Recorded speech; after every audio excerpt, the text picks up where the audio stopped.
군대에 있을 때 팀 스피릿 작전이라는 것이 있었습니다. 제가 부산에 있었기 때문에 군대 가기 전에도 팀 스피릿 작전을 신문을 통해서도 보고, 그때 되면은 제가 사는 그 부산항 8부두는 미군들 배, 그리고 특별히 큰 상선들이 입출항하는 것을 자주 목격을 했었습니다. 군대를 갔는데 제가 마침 제가 속한 부대가 미군들과 가까이 접할 수 있는 그러한 업무를 해야 하는 부대였었습니다. 팀 스피릿 작전을 하면은 이제 미국에서 엄청난 물자가 쏟아져 들어옵니다.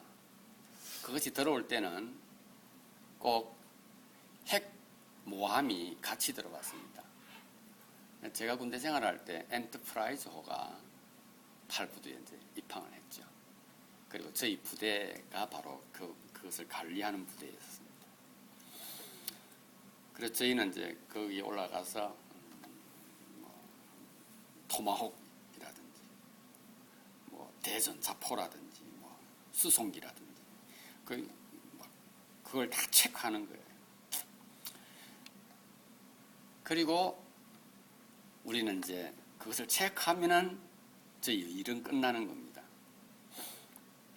그런데 제가 그 팀 스피릿 작전을 할 때 저희 부대 상사나 장교나 부대장이나 누구나 우리에게 이 팀 스피릿이 무엇이냐 하는 것을 말해주는 사람이 없었습니다. 우리가 하는 최고의 업적은 우리에게 맡겨진 그 체크 의무를, 미국에서 출발한 그 엄청난 금액의 군사 물이 정확하게 8부두 한국에 도착했는가를 체크를 해서 보고를 하는 것이 우리 부대의 주 임무였었습니다. 그런데 그것만 잘하면 되는 거죠. 제가 군 생활을 하면서 팀 스피릿 작전이 어떤 정신을 가지고 왜 무엇을 해야 하는지에 대해서는 저 자신도 한 번도 생각하지 않았습니다.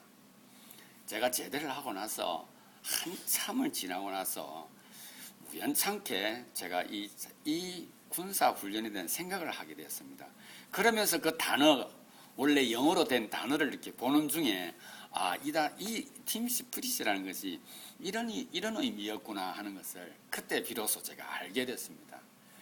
제가 나중에 알아서 이제 여러 서류를 찾아보니 팀 스피릿 작전의 가장 중요한 정신은 팀 스피릿입니다.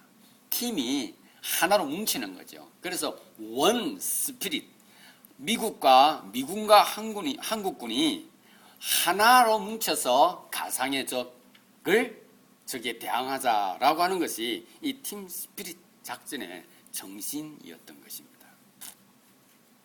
공동체 훈련에 있어서 가장 중요한 것도 바로 정신입니다. 두 사람 이상 모이면은 정신이 필요합니다. 각자의 개성이 중요한 것이 아니라 그 뚜렷한 개성들이 모여서 그 공동체가 이루어가야 할 정신에 초점을 맞추는 것이죠.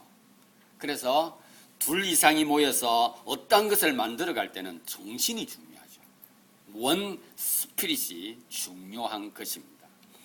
오늘 하나님께서 우리에게 이사야서 1장 10절에서부터 18절 말씀을 주시면서 우리에게 이것을 말씀하고 있습니다. 내가 너희에게 준 메시지, 말씀, 율법의 정신이 뭔가 하는 것을 우리에게 말씀해 주고 있습니다. 그래서 오늘 이 본문을 가지고 율법의 정신, 하나님의 말씀의 정신에 대해서 한번 살펴보도록 하겠습니다. 오늘 이 본문을 보게 되면은 우리가 그동안 읽어왔던, 특별히 우리가 행해오고 있는, 우리가 어떤 사람은 태어나서부터, 어떤 사람은 어머니 뱃속에서부터, 아니면 어떤 사람은 결혼을 하고 나서, 어떤 사람은 사회생활을 시작하면서, 어떤 경우에는 친구들을 만나서 시작한 것이 예배입니다. 오늘 저와 여러분들이 함께 하는 것도 이렇게 예배인 것입니다. 우리 그리스도인에게서 가장 빈번하게 가장 자주 일어나는 일 중에 하나가 바로 공동체 예배인 것입니다. 이 예배에 대해서 성경은 우리에게 제일 먼저 가르쳐 주고 있습니다. 하나님께서 모세를 시내산에 불러서 제일 먼저 줬던 메시지가 바로 너희가 나를 이렇게 예배하라 였습니다. 너희가 나를 예배하라. 하나님께서 모세야 이제 이스라엘 백성에게 이것을 주면 나를 이렇게 예배하라 하시면서 이 예배 내가 주는 이 율법의 정신이 뭔가 이걸 말씀하지는 않으셨습니다. 너가 나를 이렇게 예배하라 했습니다. 그리고 오늘 본문에 어떻게 예배하며 무엇을 가지고 예배하며 어디에서 예배해야 할 것인가를 성경에서 각각 다른 문장과 다른 의미를 가지고 잘 표현해 두었습니다. 오늘 기록되어져 있는 이사야서 1장 10절에서부터 18절 내용은 성경 전체의 내용을 이렇게 압축해 두었고, 좀 더 말하면 모세 오경을 압축해 두었고, 좀 더 압축하면 출애굽기 중반절부터 해서 레위기서 전체를 압축한 것이 바로 오늘 본문에 나와 있는 내용입니다. 그래서 제가 구분해서 여러분들에게 다시 한번 읽어드리겠습니다. 1장 10절에 보게 되면은 이스라엘 백성들아 너희가 나의 말을 듣고 내 말에 귀를 기울여라 라고 이야기하고 있습니다. 11절에 보게 되면은 이렇게 말하고 있습니다. 너희가 가지고 있는 재물이 너희가 드리는 수양과 너희가 드리는 정결한 짐승들을 통하여서 하나님을 예배하라 라고 기록하고 있습니다. 그리고 12절에 너희가 드리는 예배는 너희가 드리는 제물은 내가 본다라고 기록하고 있습니다. 13절에 그런데 너희가 그 제물을 가지고 하나님 앞에 분향을 할 때에 어떻게 할 것인가 구체적인 것은 없으나 그것을 가지고 하나님 앞에 분향을 하고 그것을 태우는 일, 그리고 언제 월삭 때, 안식일 때, 속죄일 때, 장막절 때, 그리고 추수절 때, 그리고 감사절 때 이렇게 절기까지 이야기를 해 두고 있습니다. 그리고 15절에 보게 되면은 이렇게 말씀하고 있습니다. 너희의 드리는 그것이 기도와 더불어서 드려져야 할 것이라고 말씀하고 있습니다. 그래서 오늘 10절에서부터 이렇게 읽어보게 되면은 하나님의 율법의 말씀, 하나님께서 원하시는 예배에 어떠한 것들이 포함되어지며 언제 예배를 하는가 하는 것이 구체적으로 기록이 되어져 있는 것입니다. 그렇다면 이 전체를 볼 때 하나님께서 우리에게 주신 율법 정신의 가장 근본적인 것은 무엇인가 하는 겁니다. 그것은 바로 예배인 겁니다. 우리가 드리는 이 예배가 바로 율법 정신의 가장 중요한 포인트입니다. 예배를 통하여서 우리는 무엇을 하느냐? 하나님께서 기뻐하시는 영광입니다. 우리가 하나님을 영화롭게 하는 것이 이 하나님의 말씀, 율법의 가장 중요한 정신이 되고 있습니다. 하나님을 예배할 때 너희가 어떻게 해야 될 것인가? 크게 말하면 짐승으로 예배를 하라라고 말합니다. 헌물이 필요하다라고 말합니다. 그런데 어떤 헌물 보게 되면은 오늘 본문에 보게 되면 깨끗한 걸 말합니다. 정결한 것 말합니다. 순수한 것을 요구를 하고 있습니다. 그리고 그 예배를 드릴 때마다 특별한 절기 때마다 예물의 종류가 다르기에 절기를 구분해서 하나님을 나를 예배하라라고 말씀하고 있습니다. 여러분, 이 예배는 가장 중요한 정신이기도 하지만은 어떻게 보게 되면 오늘 본문에 나와 있는 내용을 보게 되면은 예배는 어떠한 형식을 가지고 예배해야 할 것인가 하는 것을 말씀해 주고 있습니다. 저와 여러분들이 이렇게 여러분들은 앉아서 저는 이렇게 또 말씀을 강론하면서 이렇게 예배를 지금 드리고 있는 것입니다. 이 예배의 가장 기본적인 정신, 이 정신의 목적은 무엇인가?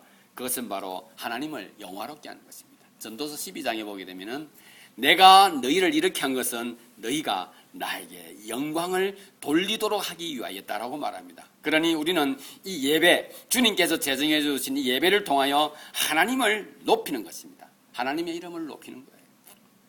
오늘 저와 여러분들은 이 예배를 하면서 하나님을 높이는 것입니다. 오직 하나님만을 찬양하게 되는 것이죠. 어떤 모습으로요?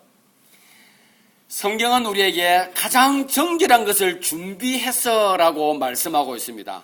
가장 순수한 것을 준비했어라고 말합니다. 여러분, 그래서 번제를 드릴 때 하나님께서 우리에게 요구하고 있는 내용이 번제물이 어떤 것이었냐면 수양이었습니다. 수소였습니다. 그러니까 등에 안장을 지워지지 않는, 등에 어떤 것도 얹이지 않은 가장 깨끗하고 순수한 청렴한 그 어린 소를 하나님께 드릴 것을 성경은 우리에게 말씀해 주고 있습니다. 예배를 드릴 때 예물은 아무거나 드리는 것이 아니라고 오늘 성경은 우리에게 말해주고 있습니다. 그러면서 다시 말씀하시죠. 너희들은 하나님의 법에, 하나님의 말씀에 귀를 기울이고 눈을 떼지 말아라라고 말씀합니다. 그리고 기억해야 할 것은 정한 날에 들어야 한다라고 기록하고 있습니다. 정한 날에. 그러면서 주님께서 이스라엘 백성들에게 말합니다. 잊어버리지 말아라, 기억해라라고 말씀하고 있습니다. 저와 여러분들은 어떻게 하나님 앞에 서서 살아오고 있습니까? 이것들을 지키면서 살아오고 있는 겁니다. 이것들을 삶 속에 행하면서 살아가고 있습니다. 말씀을 통하여서 예배하면서 분향을 드립니다. 우리가 하나님 앞에 기도하면서 우리의 소원을 아뢰입니다. 하나님은 그 소원을 통하여 영광을 받으시기도 합니다. 그러기에 우리는 주님께서 허락하신 이 명령들을 지킴에 있어서 율법의 정신이 무엇인가? 그것은 하나님을 예배하는 것입니다. 그것을 위해서 너희는 어떻게 해야 될 것인가? 정한 질기에 정한 어떤 그러한 예물을 가지고 그리고 하나님 앞에 나아오라고 말합니다. 우리가 해야 할 일은 최선을 다해서 충성스럽게 모이기를 피하는 어떤 사람들의 습관과 같이 하지 말고요. 그것을 감당해야 할 것입니다.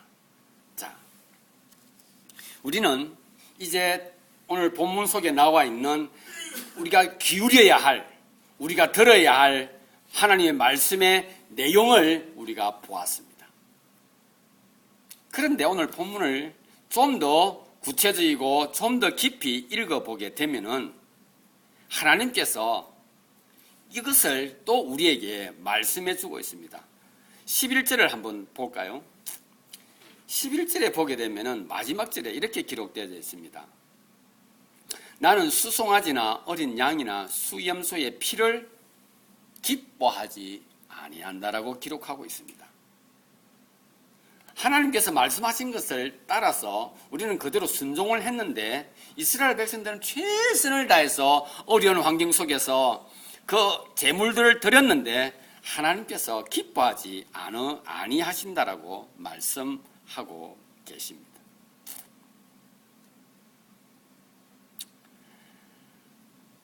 (13절을) 한번 볼까요? 주님께서 싫어하실 뿐만 아니라라고 하시면서 좀 더 구체적으로 말씀하고 있습니다. 또 그러하니 성회와 아울러 악을 행하는 것을 내가 견디지 못하겠노라라고 기록하고 있습니다. 정말 싫어한다라고 말씀하고 있습니다. 좀 더 다르게 표현하면은 성경은 우리에게 이렇게 말씀하고 있습니다. 15절에 보겠습니다.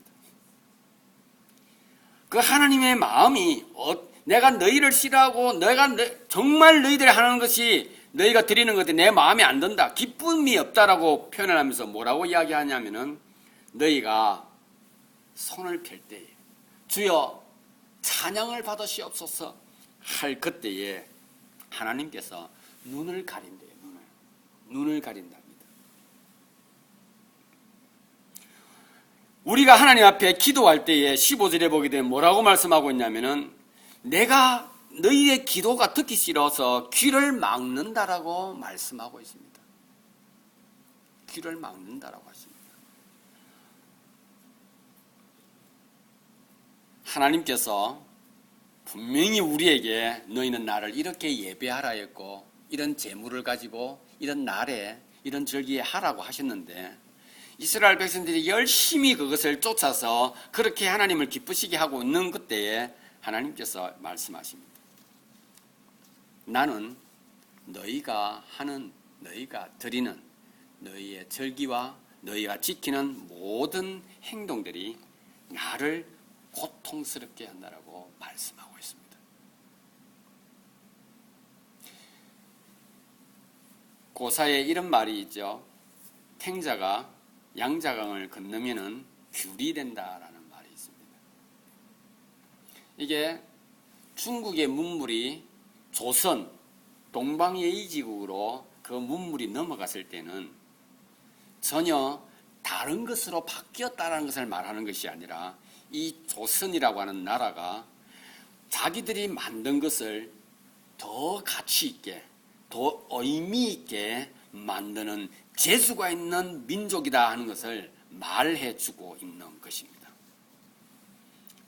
사랑하는 지체 여러분, 하나님께서 우리에게 말씀하시고는 너희가 말씀을 잘 들으라, 내 말에 귀를 기울이라 하시고는 너희가 나를 예배하는 것이 어찌하며 어떻게 해야 할 것인가를 쭉 말씀해 두셨고 그것을 실천하는 것을 보면서 하나님께서 굉장히 마음 아파하시고 그것을 싫어하시고 그리고 그것을 견디지 못하겠다라고 말씀하시면서 너희가 하는 그 행동을 볼 때 내가 피곤해서 마음이 참으로 답답하다라고 성경은 우리에게 말씀하고 있습니다.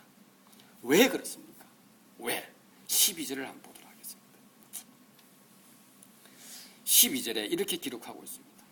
너희가 내 앞에 보이러 오니 그것을 누가 너희에게 요구하였느냐라고 말하고 있습니다. 여러분, 누가 요구했습니까? 하나님이 요구했습니다. 하나님이 요구했어요. 그런데 하나님께서 말씀하십니다. 누가 요구했냐라고 말합니다. 그래서 우리가 말하죠. 하나님께서 요구하셨습니다라고 말하는 것이죠. 그러니 하나님께서 한 번 더 말씀하십니다. 아니, 너희는 마당만 밟고 지나간다라고 말하고 있습니다. 주님께서는 오늘 이 말씀을 통해서 우리에게 율법의 정신이 뭔가 하는 것을 말씀해 주고 있습니다. 율법의 정신이요. 율법의 스피릿이 뭔가 하는 것을 우리에게 말씀해 주고 있습니다. 사랑하는 지체 여러분, 하나님께서 주신 율법은 우리가 지켜야 합니다. 그런데 우리가 지켰는데 하나님께서 기뻐하지 아니하십니다. 그러하면서 또 우리는 지켜야 합니다. 무엇을 지켜야 합니까? 내 마음에 있는 것을 지키는 것이 아닙니다. 내가 원하는 것을 지키는 것이 아니라 하나님께서 말씀하신 것을 내가 지켜야 하는 것입니다. 하나님께서 원하시는 것을 내가 지켜야 하는 것입니다. 이스라엘 백성들은 하나님께서 말씀하신 것을 지킨 게 아니에요. 하나님께서 원하시는 것을 지킨 것이 아니고 하나님께서 명령하신 것을 지킨 것이 아니라 도리어 그 하나님의 말씀을 자기들 마음대로 난도질을 해버리고 만 것입니다. 어떻게 해요? 자기식으로 바꾸어버린 것입니다. 율법의 정신, 너희가 내 말을 듣고 내 말에 귀를 기울이라 할 그때에 하나님께서 말씀하시기를 내가 너희에게 말하고 있는 그 정신이 뭔가 하는 것을 우리에게 말씀해 주시고 계시는 것입니다. 우리는 그것을 지켜야 하는 것입니다. 우리는 무엇을 지켜야 하는가 하는 것을 오늘 이 본문을 통해서 우리는 보다 구체적으로 확인하고 알아야 한다는 사실입니다. 우리에게 있어서 가장 어려운 부분 중에 하나입니다. 제가 처음에 말씀드렸던 것처럼 각 사건이 발생했을 때에 엄청난 국가적인 재난이 발생하면 이번에 세월호와 같은 사건들이 터졌을 때에 우리는 한결같이 한 목소리로 내뱉기도 합니다. 이렇게 해야 하고 저렇게 해야 된다라고 하는 다양한 방법들과 지혜로운 그런 대책들을 내어놓습니다. 쉽습니다. 그것은 말하기는 쉽다는 것입니다. 그러나 그것을 통하여 교훈을 받았을 때에 그것이 나의 것이 되어야 할 것이고 그것이 내 속에서 꿈틀거려야 할 것이며 그것이 나를 통해서 새롭게 재해석되어 내가 살아가는 모습과 나의 가치를 통하여 그것이 새롭게 뿜어져야 하는 것입니다. 무엇을 통하여서? 나의 삶의 흔적을 통하여서 말입니다. 가장 어려운 부분입니다. 이것이. 하나님께서 말씀하신 것을 그냥 문자 그대로 우리가 받아들이고 눈으로 보는 것은 참 쉬운 일입니다. 그러나 하나님께서 말씀하시고 있는 것을 그대로 우리가 삶에 실천하는 것은 쉽지가 않은 것입니다. 우리는 이렇게 말할 때가 있죠. 자기가 편한 대로 말할 때 이렇게 말하죠. 귀에 걸면 귀걸이, 코에 걸면 코걸이라고 우리는 말할 때가 있습니다. 우리의 생각을 어디에 맞추는 것이 아닙니다.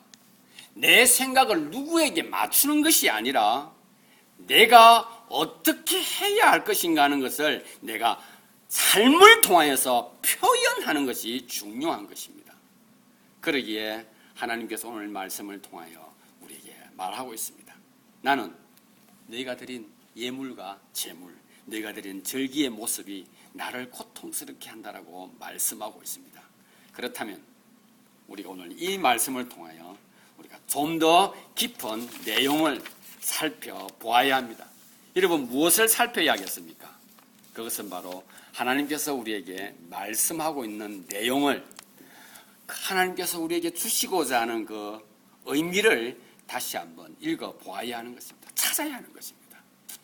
자, 16절을 보도록 하겠습니다. 너희는 스스로 씻으며 스스로 깨끗게 하여 내 목전에서 너희 악업을 버리며 악행을 거치고 17절에 선행을 배우며 공의를 구하며 학대받는 자를 도와주며 고아를 위하여 신원하며 과부를 위하여 변호하라 하셨느니라. 여러분, 이것이 우리가 들어야 할 메시지입니다. 그러나 이것 또한 위에 10절에서부터 15절에 나와 있는 내용과 별반 다르지 않습니다. 똑같지 않습니까? 똑같은 거예요. 여러분, 이렇게 제사를 지내던 사람들이 네가 잘못했으니까 내가 너희 제사를 받지 않겠다고 하면서 하나님께서 말씀하십니다. 너희 스스로 씻고 깨끗하게 하며 너희 역선에서 학업을 버리고 악행을 거치고 똑같은 내용입니다. 위의 내용이나 16절, 17절의 내용이나 다를 바가 전혀 없습니다. 우리가 그것을 보면 내가 이것 행할 수 있어요. 얼마든지 가난한 자와 과부들을 위해서 내가 가진 것을 또 나누어 줄 수도 있습니다. 주님께서 오늘 우리에게 말씀하시고 있는, 이렇게 말씀하시고 있는 그 가운데서도 하나님 말씀에 정신이 무언가 하는 것을 우리는 알아야 하는 것입니다. 주님께서 말씀하시면서 결코 그것을 간과하시거나 슬쩍 묻어버리시거나 너희가 찾아서 그걸 알아서 잘 해라라고 말씀하지 않으십니다. 18절을 통하여서 우리에게 말씀해 주고 있습니다. 18절을 제가 읽어드리겠습니다. 여호와께서 말씀하시되 오라 우리가 서로 변론하자. 너희 죄가 주홍 같을지라도 눈과 같이 희어질 것이요 진홍같이 붉을지라도 양털같이 되리라 말씀하고 있습니다. 내가 하나님 앞에 나아가매 하나님 내가 이러한 모습으로 주님 앞에 나아갑니다라고 하는 자신의 모습을 표현하고 하나님 앞에 내어놓고 자기를 돌아보는 타임을 우리는 언제 어떻게 확인할 수 있느냐? 그것은 바로 오늘 본문에 나와 있는 것처럼 순수하고 정결한 그 짐승들을 제사를 위하여 준비할 그때 가장 잊지 말아야 할 것은 바로 피를 제거하는 것입니다. 피는 무엇입니까? 생명입니다. 내가 하나님 앞에 나아가매 하나님께서는 나의 가장 정결한 모습을 원하십니다. 여러분, 하나님께서 원하시는 가장 정결한 것은 무엇이겠습니까? 우리는 하나님 앞에 결코 정결할 수가 없습니다. 제가 지난달에 구역 예배를 하면서 성경 공부서로 토론을 하면서 이런 말씀을 한번 나눈 적이 있을 것입니다. 죄를 고백하는 것과 진리는 하나고 일직선상이 있다라고 이 꼬르가 된다라고 제가 말씀드린 적이 있을 것입니다. 하나님은 우리가 하나님 앞에서 정결해질 수 있는 유일한 길은 바로 죄를 자백하는 것입니다. 그것이 바로 하나님 앞에서 내가 가장 정결한 모습으로 서게 되는 것입니다. 여러분, 율법의 정신은 무엇입니까? 하나님을 영화롭게 하는 것입니다. 하나님을 영화롭게 하는 가장 유일한 길은 무엇입니까? 내가 죄인인 것을 하나님 앞에 고백하는 것입니다. 그것이 가장 중요한 것이고, 그것을 주님께서 말씀하시면서 너희가 이것 없이 내 앞에 아무리 많은 재물을 바친다 할지라도 난 마음이 아프고 괴롭다라는 것입니다. 하나님 앞에 예배하고 절기를 지키는 이유는 무엇인가? 그것은 바로 내가 죄인인 것을 자백하게 하고 확인하게 하기 위한 하나님의 의도인 것입니다. 우리는 정말로 하나님 앞에 화목제를 드리기 위해서 짐승의 피를 쏟으면서 자기 죄를 돌아보지 못하는 그 형식에 억눌려 있고 형식에 집착하고 있는 우리의 모습을 보면서 하나님은 말씀하시기를 너희가 나를 정말로 괴롭게 하는구나. 언제 내가 네 자신을 돌아보지 않고 내가 너를 무관심하게 생각을 하고 짐승에 네가 바치는 예물에 내가 관심이 있다 하더냐라고 말씀하고 있는 겁니다. 내가 한 번도 그것을 요구한 적이 없다라고 말씀하시는 것입니다. 이 시대를 살아가는 우리에게 있어서 우리가 잊지 말아야 할 것은 바로 이것입니다. 말씀을 듣지 않고 말씀에 무관심한 것은 바로 죄 때문에 그렇습니다. 하나님 앞에서 내가 어떠한 문제와 어떠한 의문점과 어떠한 울분이 터뜨려질 그때에 우리는 참으로 해결할 수 없는 일들 때문에 내 삶 속에 일어나고 있는 이해되지 않는 일들로 인해서 우리는 하나님을 향해서 그런 마음을 품을 때가 있습니다. 여러분, 하나님은 이 모든 것을 만드신 분이십니다. 심지어 저와 여러분들의 생명을 만드신 분이십니다. 제가 말씀을 통하여 확인되어진 것들 중에 하나는 바로 욥이었고, 제가 전에도 말씀드렸던 겁니다. 욥이 얼마나 의롭게 살았습니까? 그때 하나님께서 말씀하고 계시죠. 그래, 내가 너 열심히 산 것 안다. 그래, 그렇기 때문에 너는 어떻게 보게 되면 벌을 받을 이유가 하나도 없다라고 말씀하시면서 하나님 내 말 한번 들어볼래? 라고 말합니다. 네가 지혜롭다고, 네가 영적으로 참 뛰어나다고, 네가 모든 것을 헤아린다고. 그래, 내가 꽃을 피울 때 넌 뭐하고 있었냐라고 묻습니다. 내가 낙타의 새끼를 내가 받고 있을 때 넌 뭐했냐라고 묻습니다.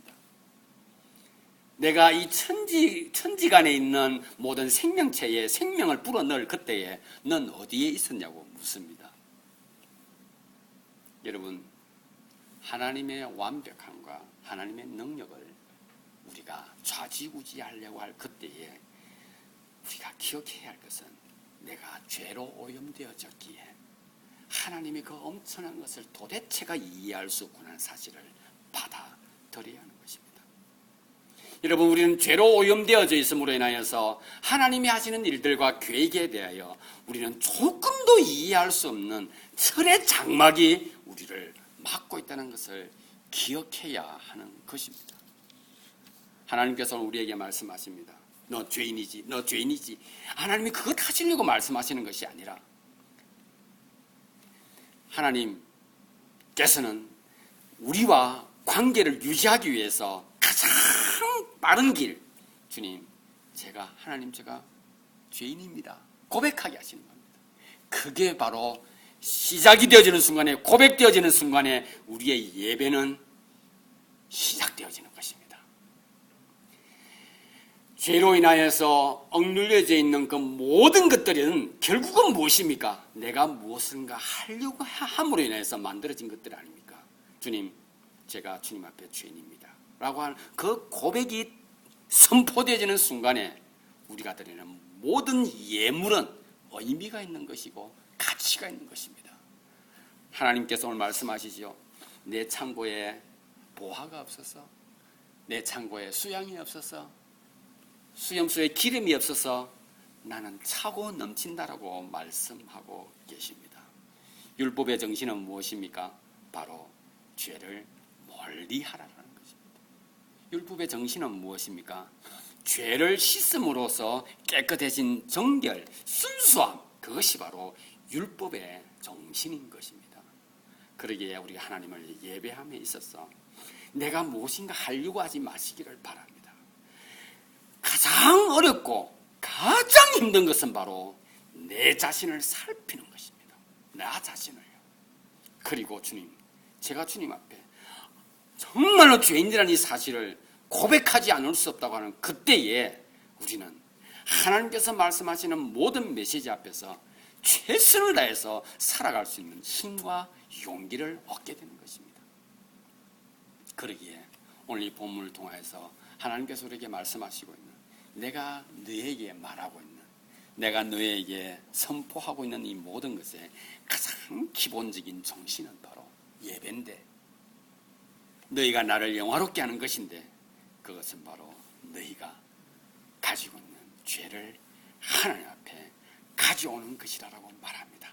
18절은 결국은 10절에서부터 17절에 기록되어 있는 내용, 출애굽기에 기록되어 있는, 레위기에 기록되어 있는 모든 메시지, 예수 그리스도가 이 땅에 오신 충분한 이유를 18절 하나가 한 절이 우리에게 다 말씀해 주고 계시는 것이며, 이 18절은 바로 성경 전체의 주된 메시지가 되는 것입니다.